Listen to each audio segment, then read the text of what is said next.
Olá! É motivo de grande alegria estarmos reunidos aqui para mais uma resenha teológica e refletindo hoje sobre o domingo, dia 17 de março. Todos os cultos, as temáticas dos nossos cultos, com muita alegria e com a sua participação. Estamos aqui com o pastor Alcenir Mota, pastor de missões da nossa igreja, também da terceira idade, e o pastor titular, pastor Israel Belo de Azevedo. Pastor, vamos logo para 7 horas da manhã, sempre começando muito cedo nossos momentos com Cristo, tendo uma reflexão muito importante para a vida. E qual foi a reflexão deste domingo? É sempre uma reflexão curta, né? Porque o programa só dura 1 hora e temos oração, temos músicas, temos desafios bíblicos. Então nós escolhemos esse modo de organizar a nossa celebração matinal exclusivamente pela internet. E eu tenho refletido sobre o ensino à sabedoria no livro de Eclesiastes.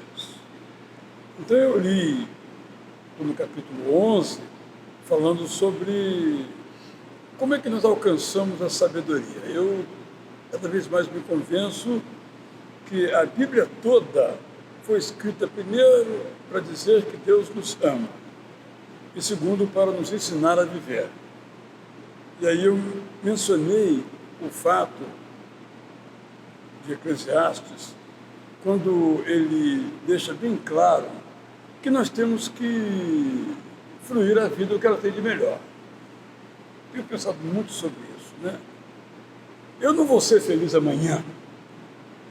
Eu tenho que ser feliz hoje.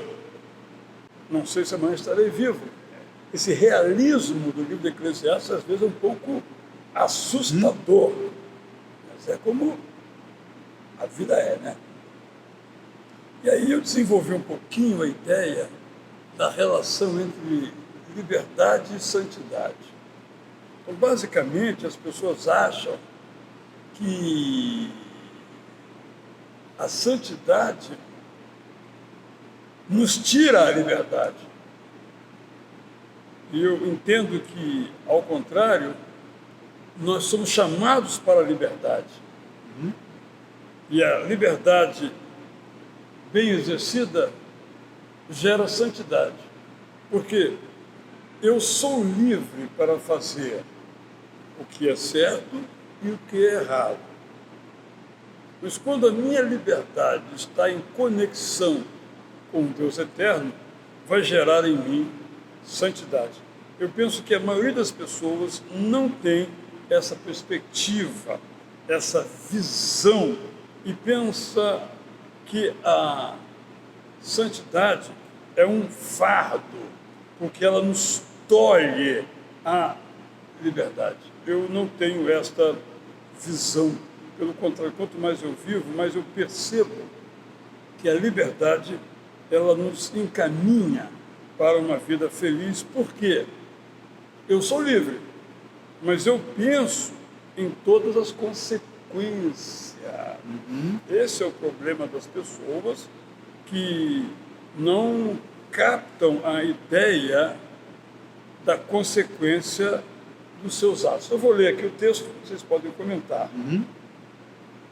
É grande alegria, estou lendo Eclesiastes 11, 7 a 10, de acordar e ver a luz a cada manhã. E domingo a luz estava, como diz o gaúcho, a luz estava poderosa, né? Cada dia deve ser desfrutado com muito prazer, até por aqueles que chegam a uma idade avançada.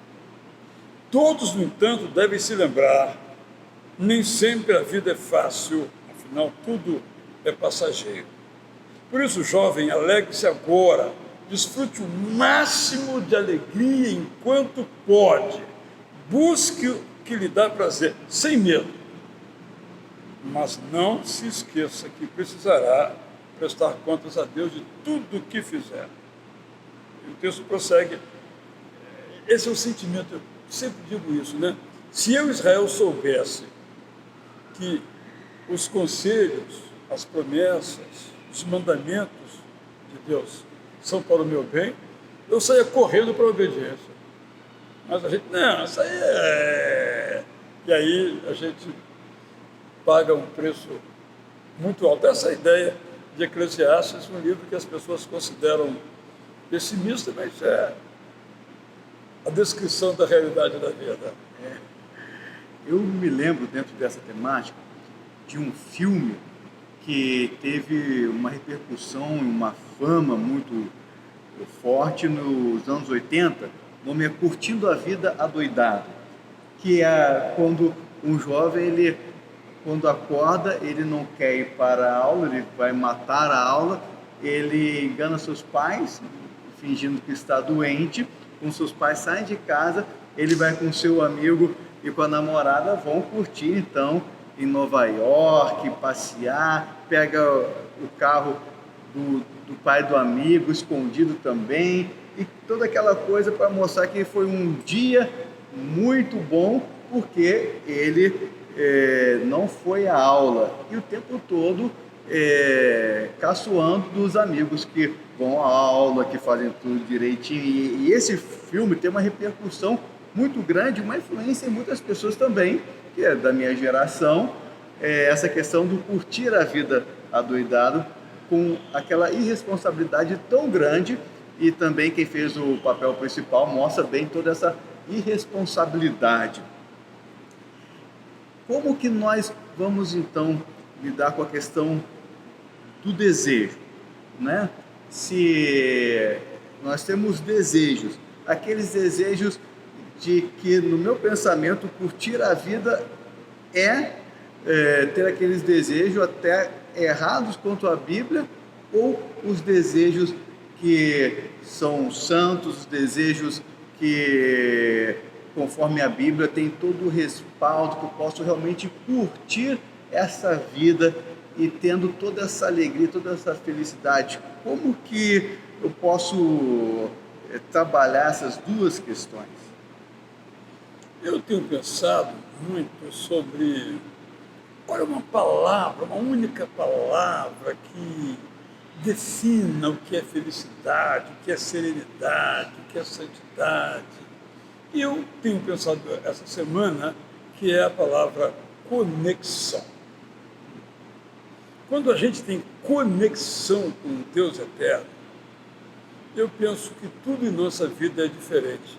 Não quer dizer que não haja tensão, que não haja dificuldade, que não haja aflição, mas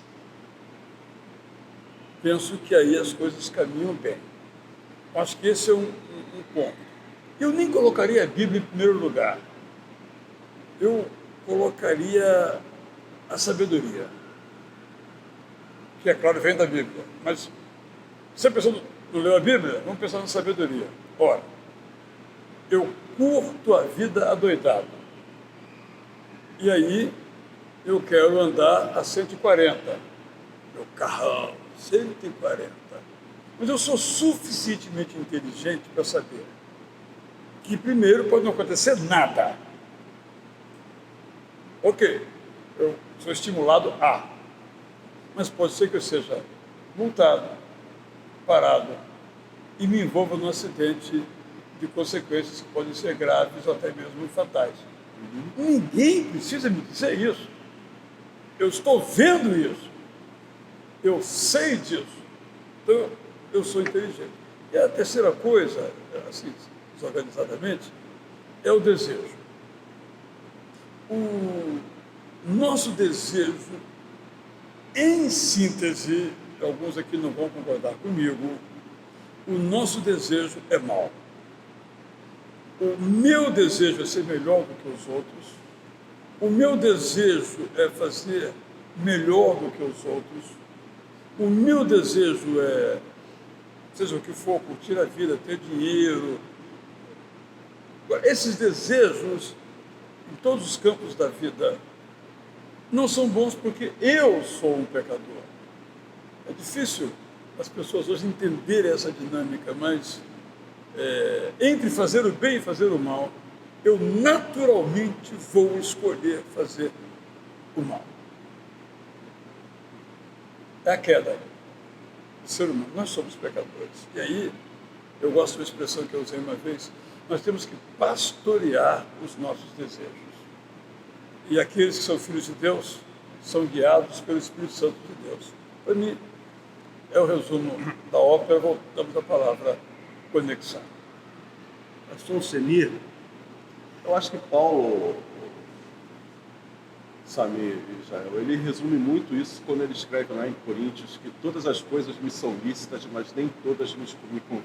Todas as coisas me são lícitas, mas eu não vou me deixar dominar por nenhuma delas. E essa racionalidade, ela é proveniente de uma santidade com Deus. É a santidade com Deus, é a aproximação de Deus que vai me dar essa noção, que o apóstolo Paulo demonstra muito claramente. Eu posso fazer todas as coisas, mas nem todas as coisas são benéficas para mim. Eu posso fazer todas as coisas, mas eu não posso me deixar escravizar por elas. Eu me lembro que na minha adolescência, as pessoas, os meus colegas faziam muito bullying comigo com relação ao fato de eu ser crente, né? Então eles iam para festas, eles bebiam, eles iam para lugares que, né, o crente normalmente não vai, coisa e tal. E aí ele falou, pô, Alcenir, você não pode fazer nada. Né? Era essa o discurso, né? Você não pode fazer nada. E aí eu me lembro, não, eu posso fazer, só que eu tenho, né, o domínio sobre mim, eu tenho a racionalidade, eu tenho que dizer que isso não me faz bem. Então eu não vou para lugares e participar de situações que eu sei que vão ser prejudiciais para mim. Então, essa noção que eu acho que vai nos levar à felicidade, sabe, Israel? Não é fácil, né? Não é fácil, porque isso depende muito dessa questão de afinidade, dessa conexão com Deus. Né? Como é que está? Lá em casa, por exemplo, às vezes eu vou ligar lá a internet e a minha conexão está fraca. Né? Então começa a falhar, eu fico ali congelado, aí eu tenho que ir lá ligar um cabo diretamente lá do computador, lá da fonte, lá no computador, aí esse cabo direto me dá uma conexão mais forte, aí não tem problema. Então, é essa conexão forte com Deus que vai evitar que a gente acaba sucumbindo a essas atrações que o mundo, né, nos traz, porque a gente é toda hora demandado, assim como era na minha adolescência, hoje ainda continua, né? A gente vê aí, né, muitas pessoas se dizendo evangélicas e fazendo coisas que não tem nada a ver. Você vê pessoas orando e agradecendo a Deus por roubos, então chega, como que pode, é uma total insensibilidade. Eu ia cedo na velocidade, mas o guarda não viu. Deus me abençoou. Glória a Deus. É interessante esse exemplo do pastor Alcenir, também me fez lembrar de uma recordação da minha época de faculdade, pastor Alcenir, pastor Israel, que eu me lembro, na faculdade, os colegas sabiam que eu era crente, que domingo era o dia de estar na igreja, e numa segunda-feira de manhã, no intervalo, eu me juntei com mais 3 colegas para conversar ali no intervalo, entre uma aula para outra. E os colegas estavam com os olhos vermelhos, de óculos escuros e tal. E um falou para o outro, olha, que coisa, olha o Samir. O Samir passou o dia, domingo todo na igreja, ele está todo alegre e feliz. Nós 3 passamos o final de semana na bebedeira, estamos aqui cansados, quebrados, o Samir está todo alegre, e a gente achando que a gente que é doido é ele. Que olha, passou o domingo na igreja, o cara está aqui feliz e alegre, a gente está aqui cansado e achando que nós fizemos algum bem para nós. É interessante que o desejo pela busca de uma alegria, uma felicidade nas coisas erradas, depois traz a dor. O Provérbio 10, 22 diz assim: a bênção do Deus eterno enriquece e não há nenhum prejuízo para quem a recebe. Se a gente tivesse na cabeça, a coisa rolaria muito mais tranquilamente para a gente, né? Agora, nossos cultos de domingo pela manhã, 9, 11 horas, aonde uma temática muito importante, tocante, que Deus é aquele Pai que Nos busca. Ele nos busca. E Jesus é aquele Filho eterno que nos encontra. Né? Então eu falei sobre isso e usei uma frase e repeti essa frase no culto das 9. Deus não mata. Aí, ao final do culto, o irmão disse, você me deu um nó, porque Deus mandou Samuel matar o Amalequita, que o rei Saul não matou. E aí, como é que você sai dessa? Essa seria a minha pergunta para vocês, né? Como eu saio dessa? Perguntando para vocês, essa é a minha saída. Pastor Senir, como você sai dessa? Daí o pastor Israel falou que toda a Bíblia, né, em toda a Bíblia, do Gênesis ao Apocalipse, a gente vê o amor de Deus. Né? A Bíblia nos mostra e revela, está exalando esse grande amor de Deus. Como é que a gente concilia esse Deus que é todo amor com um Deus que, a princípio, Está escrito que ele mata, né? Então essa conciliação, essa harmonização, ela é muito difícil da gente compreender, principalmente quando você já não é familiarizado, já é contra, já tem um preconceito com relação à Bíblia, mas o que a gente, ao estudar e refletir sobre a palavra de Deus e nela como um todo, o pastor Israel tem sempre mencionado que a gente não pode extrair, fazer nenhum conceito, nenhuma doutrina baseado somente em algumas perícopes, algum versículo. Quando você olha a Bíblia como um todo, é inegável, meu irmão e minha irmã, a gente reconhecer que Deus, ele é todo amor. Né? Mesmo quando, às vezes, parece que ele está sendo, né, ali muito rígido e nas suas ações.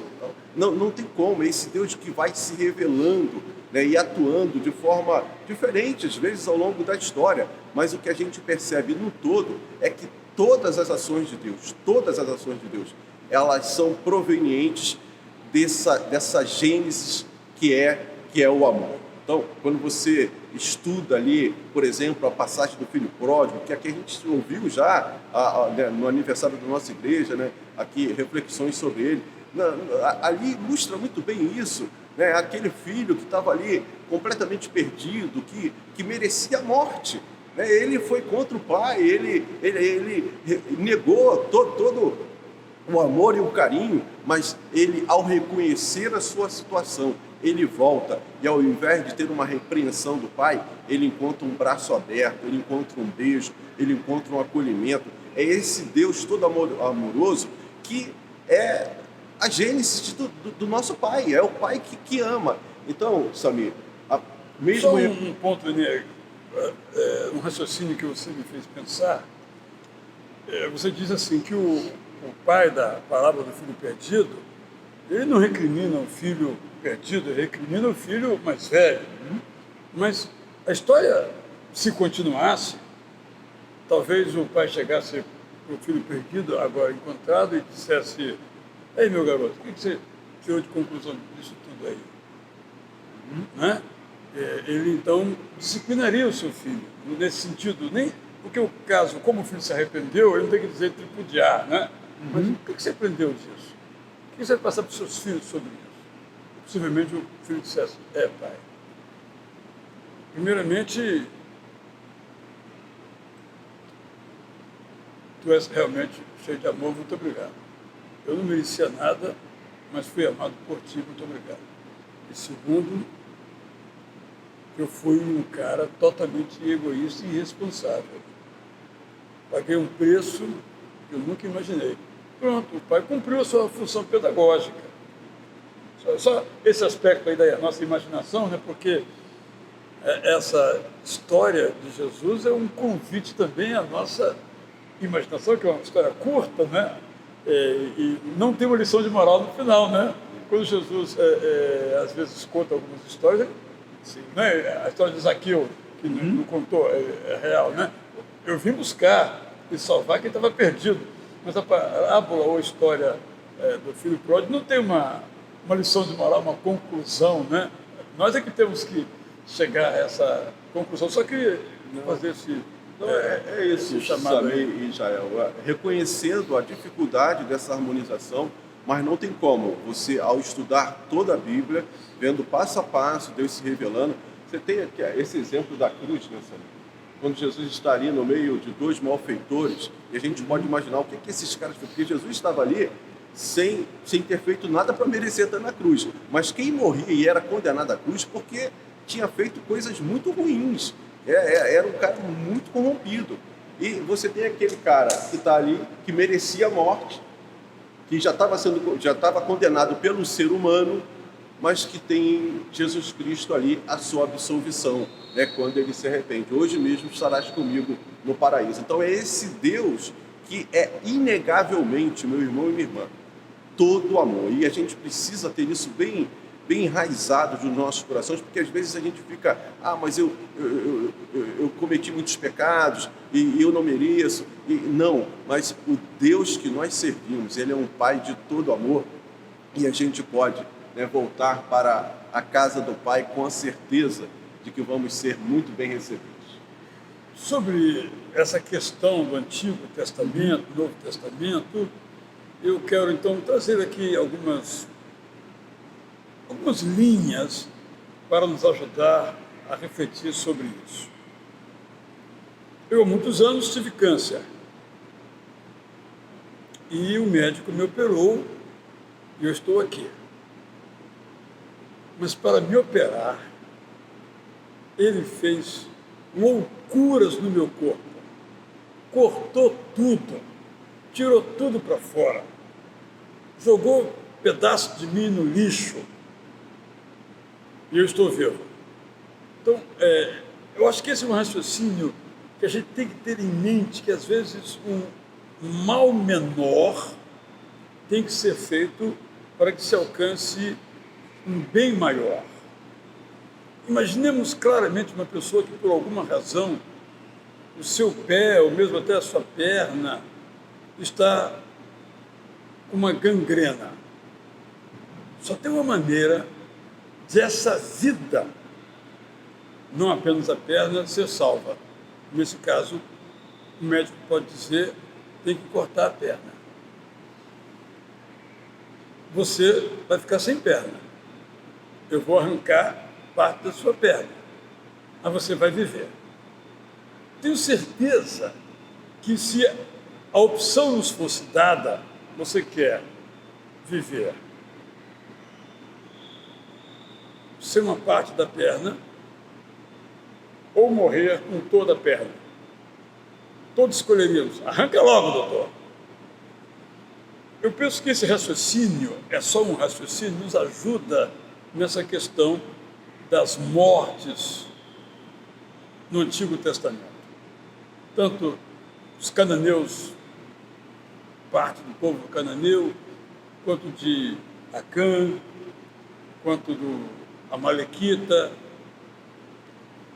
um mal menor foi feito para salvar o mal maior. Eu vou, inclusive, Samir, você tem pensado sobre esse assunto, no caso de Ananias e Safira. Qual foi o problema do casal? Não foi não dar o dia. Isso é irrelevante. Foi mentir. Foi a hipocrisia. Se aquele pecado, então, não fosse devidamente castigado, a igreja não subsistiria, porque afundaria na mentira e na hipocrisia e na ostentação, e não nos princípios que deveriam reger. Por essa razão, então, houve aquele castigo letal. O segundo pensamento, como o Alcemir acabou de mencionar, nós não podemos fazer de um ato, vamos chamar de isolado, todo o conjunto de atos. Então, por exemplo, mencionamos aqui em semanas anteriores que a bênção de Deus nos visita até a 1000ª geração, mas a maldição nos visita até a 4ª. O que eu vou ler? Onde é que eu vou me agarrar? Às 4 gerações ou às 1000 gerações? Então, esse é um aspecto que eu quero chamar a atenção, que essas mortes têm a ver com a feitura de um necessário mal menor para um bem maior, e no caso o bem maior é a salvação de toda a humanidade através do Messias Jesus que viria, e nós sabemos que veio. Terceiro elemento que quero trazer aqui, já temos falado sobre isso, é o tema disso que muitos chamam, é uma expressão, uma forma de usar essa expressão, de revelação progressiva de Deus. Esse processo revelatório em que Deus vai se mostrando ao mundo, ele vai se mostrando na altura, na medida, na capacidade de as pessoas entenderem. Mais ou menos como nós pais, avós, tios, mais velhos, nos relacionamos com mais novos. Nós falamos aquilo que elas podem compreender. Aqui mesmo na nossa igreja temos um culto das crianças. E o culto das crianças em outra linguagem. O tempo é outro, a linguagem é outra. Não estão sentados num banco duro como o nosso aqui. São coisas muito diferentes. Já é a linguagem. O que é dito ali é apenas ensaiado. E depois, quando aquela pessoa chega à idade adulta, então a coisa é apresentada de um modo completo, porque ela não tem capacidade de compreender. Então, eu entendo que esses elementos nos ajudam a compreender, e aquilo que vocês já falaram aqui. O principal, que é o amor de Deus, não pode ser apagado pelo menor. Então, eu posso pegar uma página escrita na qual tem uma vírgula errada e deixar de ler a página por causa da vírgula errada. E eu perdi toda a página. Então, o que eu estou mencionando é que, às vezes, um fato no Antigo Testamento, esse que eu citei no Novo Testamento, que nós não compreendemos, nós não podemos, com isso, anular tudo aquilo que nós compreendemos, que é essa carta de amor que Deus nos escreveu, chamada Bíblia, e que se culminou esse amor com a vinda de Jesus Cristo para nos salvar. Então, basicamente, penso que isso nos ajuda a compreender esses elementos aí, e eu continuo reafirmando, então, que Deus não mata. E quando ele faz isso, é algo excepcional para o bem do povo. Vou trazer mais um exemplo aqui. Ele disse assim, olha, não conviva com os cananeus.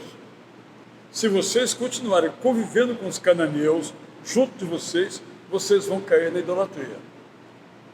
O que o povo fez? A liderança fez? Não eliminou os cananeus, não matou os cananeus. Mas não matou os cananeus porque eles fossem bonzinhos e quiseram preservar os cananeus. Não matou os cananeus porque queria o trabalho forçado e o dinheiro dos cananeus. Por essa razão não cumpriram. E isso, Deus serviria de anzol. E foi o anzol. Quando você vai olhando o resto da história, o Israel do Norte desaparece por causa da idolatria e da corrupção e da opressão.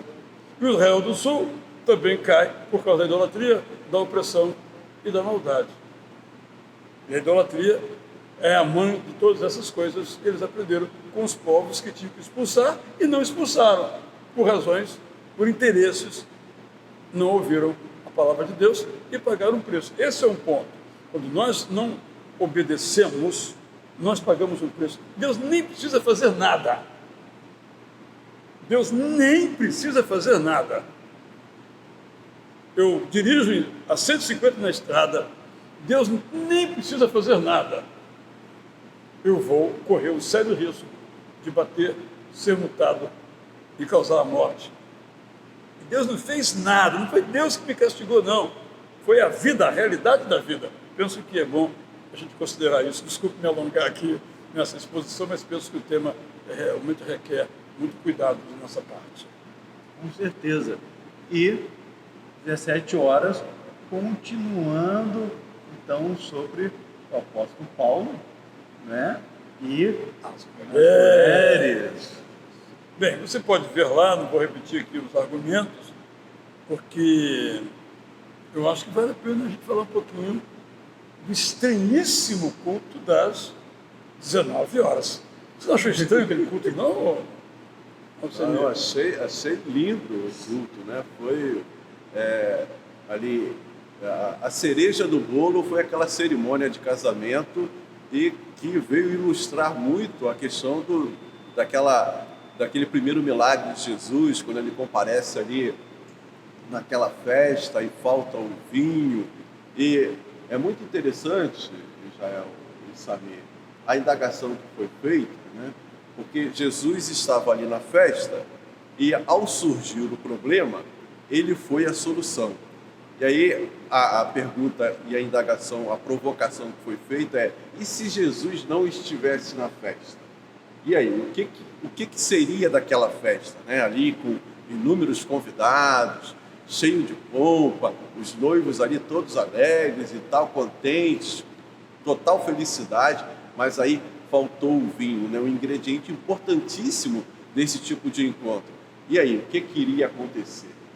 Aí vamos imaginar um diálogo que, né, nós estamos ali na festa nós dois, né? E o vinho acabou. Aí eu falo assim: pô, cara, metido a besta, né? Nos convida, chama todo mundo, manda convite para a cidade toda vem. Olha o vexame, hein? Cara ridículo, né? Que cara ridículo. Vamos embora.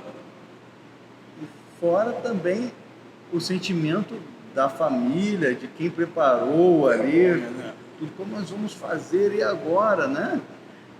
Você imagina hoje. Imagina naquela época que era a cultura da honra. Sim, outra cultura. Não tinha nada podia consertar. Um vexame sem... Que ficaria marcado na história do casal, da família, dentro da história da cidade. Eu tinha que sair da cidade, tinha que mudar para outro lugar, porque... O que seria alegria seria um trauma, tornaria-se um grande trauma ali para a família.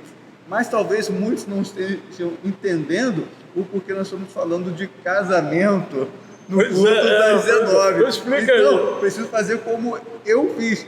Eu não estive aqui no culto das 19 porque eu fui pregar na PIB de Itaguaí.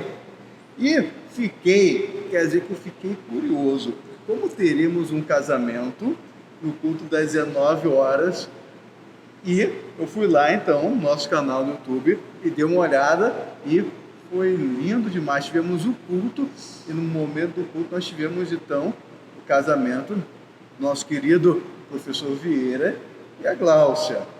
Também querida, né? Muito querida Usou também, adjetivo, e casal querido demais. Foi muito interessante, realmente. O pastor Purim, da Igreja Batista do Mestre, esteve conosco também. E foi uma experiência, porque eu acho que o cristianismo, a Bíblia, a vida cristã, é a nossa vida, não é uma coisa à parte, né? A minha vida com a minha família é uma coisa, a minha vida na igreja é outra coisa, o dinheiro é uma coisa, o serviço a Cristo é outra coisa, é tudo, nós somos um só, né? Um detalhe que nem todos sabem, né, e eu vou aqui mencionar, é que o vestido da noiva, que foi muito elogiado, foi feito pela Fátima, a afegã que a nossa igreja acolheu e que, né, agora está já com todas os instrumentos necessários para exercer ali esse dom que Deus deu a ela, né, que é o de costurar. Então, se você não sabia, saiba que o vestido que a Gláucia, né, ali vestiu... Eu não sabia, mas quando eu vi o vestido da irmã Gláucia, que vestido bonito agora, tornou-se mais lindo ainda depois dessa história. Foi a confecção da Fátima, né, que, né, realizou ali aquilo. Então, só para os irmãos saberem, né, que é mais um detalhe desse culto. Eu tenho pensado assim sobre, eu até mencionei isso num dos cultos, que a nossa igreja ainda é uma igreja em que os indivíduos, vamos colocar assim, importam. Então, por exemplo, nós chamamos aqui à frente os aniversariantes. Toma um tempinho. Chamamos os que querem que oremos por eles. Toma um tempinho também. Mas eu acho isso tão rico. Penso que, embora as pessoas nem todas se conheçam umas às outras, mas eu acho que nós valorizamos as pessoas, né? Eu acho que isso é uma coisa muito boa da nossa igreja. mencionamos Tito, fulano é isso, aquilo, isso não fazemos, mas nós participamos das vidas das pessoas, né? Nos momentos difíceis, nos momentos bons. Nós celebramos aqui, estou aqui no nosso santuário, aqui na região do púlpito, né? Nós celebramos funerais aqui também, porque faz parte da vida. Apresentamos os bebês, sepultamos, casamos, isso eu acho que é uma coisa bonita, né? E Jesus era isso. Estava nos casamentos, estava nas festas, estava onde as pessoas estavam, né? Jesus é um modelo, João Batista é outro modelo. João Batista é: quem quiser ouvir, venha ao deserto e me ouça. Jesus vai ao deserto, se apresenta e fala. É uma comparação que eu acho que nos ajuda a entender essa missão extraordinária de Jesus. Agora, um detalhe também que me deixou muito alegre, né, foi ver esse nosso templo mais uma vez lotado, né, com muita gente, né, me trouxe as memórias do período antes da pandemia, né, e foi uma alegria muito grande ver a confraternização, as pessoas se cumprimentando, porque isso é igreja, né, gente? É difícil de você imaginar, e a gente já levantou esse debate aqui, alguém que se diz crente, mas que não ama estar na igreja, não ama estar em comunhão, não ama estar junto com seus irmãos. É possível? É até um debate, né? Outra coisa, mas Um outro momento e volta nesse assunto. Eu só vou colocar a frase. Eu até disse, não sei se ele falou então de brincadeira ou não, mas um casal membro da nossa igreja, no domingo, depois de muito tempo voltar, eu brinquei com ele. Ah, que bom, vocês voltaram. Isso é alguma coisa engraçada, eu acho que era engraçado, né? Aí ele disse assim: nós estávamos tentando ser cristãos sem igreja, mas não deu certo, não. Não sei se é brincadeira ou se é real, eu vou tomar como sendo real, porque não dá certo mesmo. Não dá certo. A igreja tem... Não somos tão poderosos e bons assim, né?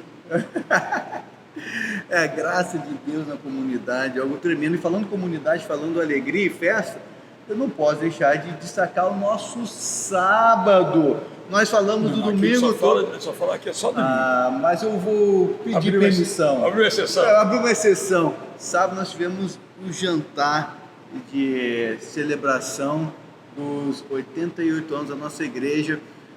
Por mais de 300 pessoas jantando aqui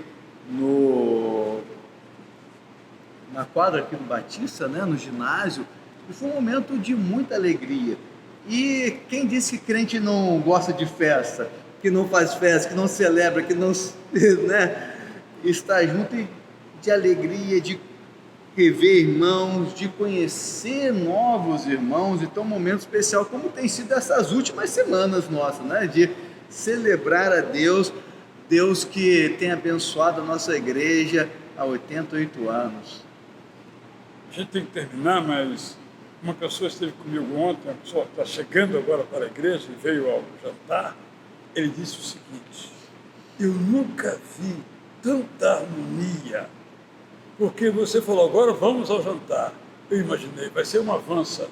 Você não deu nenhuma orientação, mas só te servir aí nas mesas, né, nas gôndolas de refeição, e todo mundo tranquilamente, sem correria, sem... Ele ficou encantado com aquilo, mas que para nós é algo comum, né? E realmente foi a música do Adriano também. Isso. Obrigado, Adriano, aí foi legal. Foi muito bom mesmo.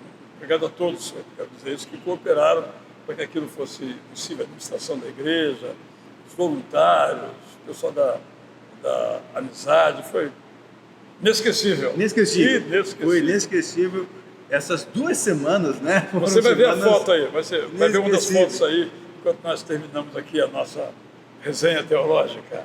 E com muita gratidão a Deus, então, terminamos mais uma resenha teológica com a bênção apostólica do pastor Alcenir. Que o amor de Deus, esse amor incondicional e abundante, que a graça maravilhosa de Jesus Cristo e a presença sempre confortadora e consoladora do Espírito Santo estejam com cada um de nós, hoje, amanhã e para todo sempre. Amém. Amém. E amém. Amém.